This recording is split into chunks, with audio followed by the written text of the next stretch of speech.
ድምፃዊት ቬሮኒካ አዳነ ከሰይፉ ሾው ጋር ቆይታ አድርጋ ነበረ። በትናንትናው ዕለት ቆይታቸው 1 ሰዓት ከ8 ደቂቃ የፈጀ ነበረ። ታዲያ በቆይታቸው የተነሱ ዋና ዋና ነጥቦች ምን ምንድን ናቸው የሚለው የምነግራችሁ ይሆናል። ከአርቲስት ሙሉዓለም ጋር የተገናኘ የተነሳ ነገር አለ። እንዲሁም ደግሞ ከሪሃና ጋር የሚገናኝ እንደዚሁ የተነሱ ሀሳቦች አሉ። ስለ ፍቅር ጉዳይ የገለጸችበት ሁኔታ አለ።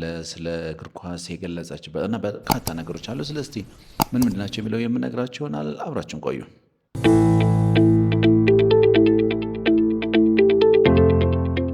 እንግዲህ በድምፃዊት ቬሮኒካ አዳነ በሰይፉ ሾው ተናገረቻቸውን ሀሳቦች ይህንን ሁሉ አዋርድ የሰጠኝ እግዚአብሔር ነው ስትል ገልጻለች። ተሸልሜ ስመጣ አባቴ አቀባበል ሲያደርግልኝ ዓለምን የጨበጥኩት ያክል ነው የተሰማኝ። አባቴም ዓለምን የጨበጠኝ ያክል ነው የተሰማው።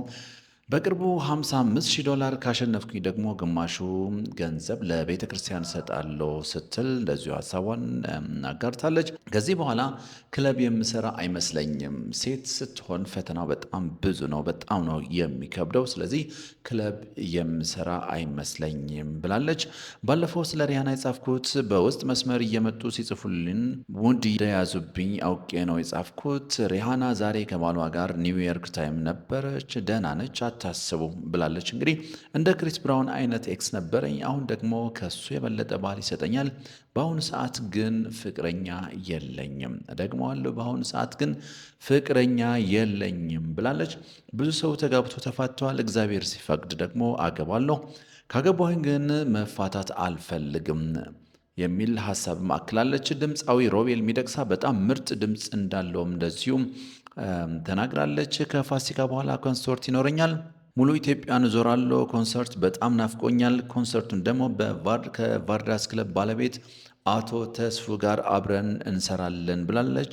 ከእግር ኳስ ደግሞ የማንም ደጋፊ አይደለሁም፣ አልቃጠልም፣ የማንም ደጋፊ አይደለሁም ብላለች።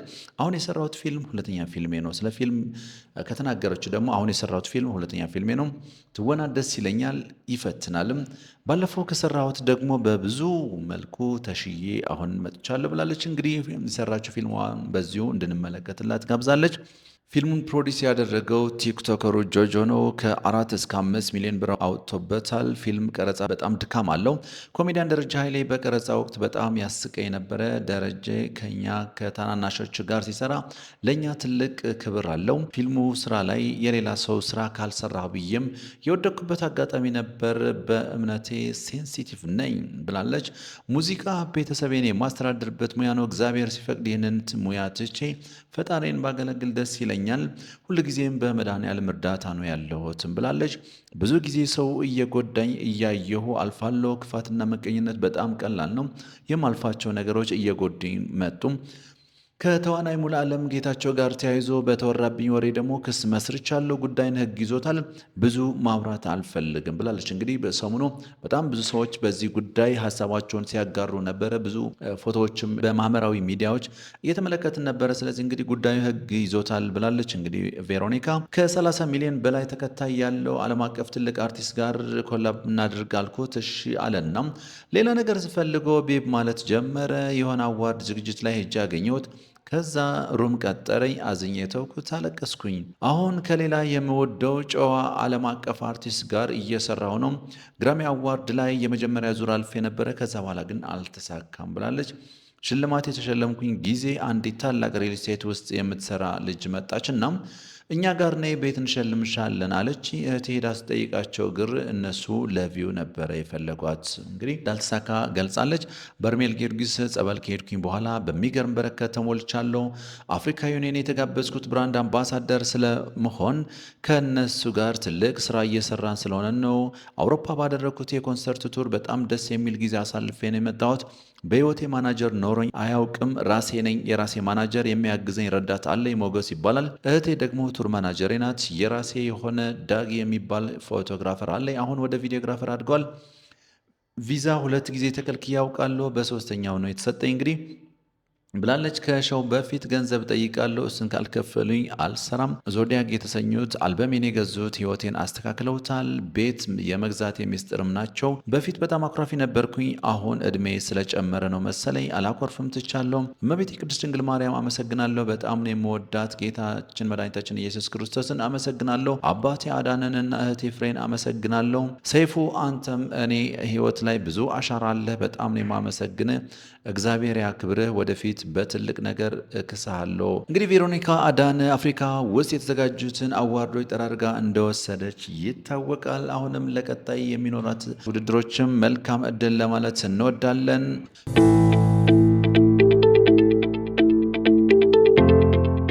ፍቅረኛውን ትምህርት ቤት ለማድረስ አውቶቡስ የሰረቀው የ15 ዓመቱ ታዳጊ በቁጥጥር ስር ዋለ ይለናል ኦዲት ሴንትራል። በጀርመን ቪዝ ባደን ከተማ የሚኖር አንድ የ15 ዓመት ታዳጊ የ14 ዓመት ፍቅረኛውን ትምህርት ቤት ለማድረስ ሲል የህዝብ ማመላለሻ አውቶቡስ ሰርቆ 130 ኪሎ ሜትር ካሽከረከረ በኋላ በፖሊስ ሊያዝ ችሏል። ታዳጊው ንጋት 12 ሰዓት ገደማ ወደ ግቢው ዘልቀው በመግባት የአውቶቡሶችን መቆጣጠሪያ ዋና ቁልፍ ካገኘ በኋላ ተሽከርካሪውን ይዞ መውጣት የቻለ ሲሆን በወቅቱ በስፍራው የነበሩ የጥበቃ ሰራተኞች ድርጊቱን በካሜራ ቢመለከቱም አሽከርካሪው የድርጅቱ ሰራተኛ መስሏቸው ሳይጠራጠሩ ቀርቷል። እንግዲህ ኩባንያው አውቶቡሱ መጥፋቱን ያወቀው ከሰዓት በኋላ መደበኛ የሰራተኞች ፍተሻ ካደረገ በኋላ ነበር። ፖሊስ በአውቶቡሱ ላይ በተገጠመ የጂፒኤስ መቆጣጠሪያ አማካኝነት ባደረገው ክትትልም ተሽከርካሪው በካርልስ ሮሄ ከተማ ውስጥ ሊገኝ ችሏል። ፖሊስ ተሽከርካሪውን ሲያቆም የ15 ዓመቱን ታዳጊ በሹፌር ወንበር ላይ ያገኘው ሲሆን በወቅቱ የ14 ዓመት ፍቅረኛውን ከትምህርት ቤት ጭኖ ወደ ቤትዋስ እየመለሳት እንደነበርም ታውቀዋል። የፖሊስ ቃል አቀባይ እንደገለጹት ታዳጊው ቁልፉን እንዴት እንዳገኘና ያን ያህል ግዙፍ ተሽከርካሪ ያለምንም እንከን እንዴት ሊነዳ እንደቻለ ምርመራ እየተደረገ ይገኛልም ብሏል። ታዳጊውም በአሁኑ ወቅት በስርቆትና ያለመንጃ ፍቃድ በማሽከርከር ወንጀል ክስ ተመስርቶበታል። በዚህ ያልተለመደ ክስተት ምንም አይነት የሰው ሕይወትም ሆነ የንብረት ጉዳት አለመድረሱንና አውቶቡሱም ያለምንም ጉዳት ለባለቤቱ መመለሱን ኦዲት ሴንትራል ዘግቧል።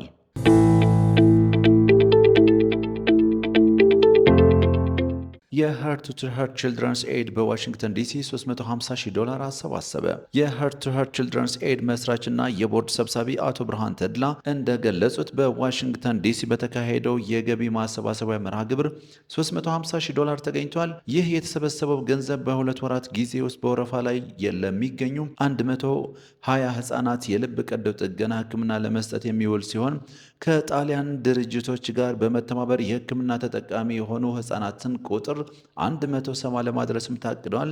በተጨማሪም ድርጅቱ በቀጣይ 1 ዓመት ውስጥ በ4 የሀገሪቱ ክፍሎች የልብ ቀዶ ጥገና ማዕከላትን ለማቋቋም እየሰራ መሆኑንም ገልጿል። በዕለቱም ለበጎ ፈቃድ አምባሳደሩ ወጣት አዶናይ ብርሃን እና ለሌሎች ግለሰቦች የእውቅና ሽልማት ተበርክቶላቸዋል። አቶ ብርሃን ተድላ የኢትዮጵያ የልብ ቀዶ ጥገና ባለሙያዎችን ይህንን የሰብአዊነት ጉዞ እንዲቀላቀሉም ጥሪ አቅርበዋል። እንግዲህ ክቡራትና ክቡራን ተመልካቾቻችን ለዛሬ የነበረን የምን አዲስ ፕሮግራማችን ይህንን ይመስል ነበረ። ስለ አብሮነታችሁ እናመሰግናለን። ሰላም፣ ፍቅር፣ ጤና ለሁሉም